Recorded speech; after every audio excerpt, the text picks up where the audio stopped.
ఇక Hyderabad Uppal sky walk lift లో చిక్కుకొని ఓ యువకుడు తీవ్ర భయాందోళనకు గురయ్యాడు. రాహుల్ అనే యువకుడు ఉప్పల్లోని బాయ్స్ హాస్టల్లో ఉంటూ ఎన్ఆర్పీలో ఉద్యోగం చేస్తున్నాడు.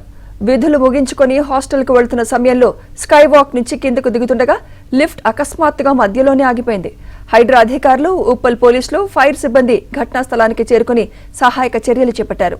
లిఫ్ట్ తలుపులు తెరిచేందుకు దాదాపు 2 గంటలకు పైగా శ్రమించారు. ఎందుకైందండి ఎంత లేటు? 2 గంటల సేపు ఒక అబ్బాయి యువకుడు లిఫ్ట్ లో ఉంటే మీరు ఎందుకు స్పందించలేదు? ఇంతసేపు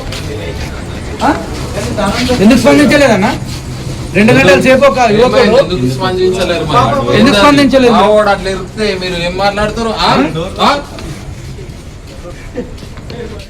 రాహుల్, నేను 2 గంటలైంది లిఫ్ట్ లో ఇరుక్కొని. ఆ లిఫ్ట్ లో ఇరుక్కోవడానికి వీళ్ళు ఇంతసేపు 2 గంటలు పట్టేది. నా ప్రాణాల కంటే ఎక్కువ వచ్చింది వీళ్ళకు. ఆ గూడ పగలగొట్టి తీయమంటే అదేదో సెన్సార్ అంతే డిఫెక్ట్ అయిందని అంటారు. నా ప్రాణాల కంటే ఎక్కువ.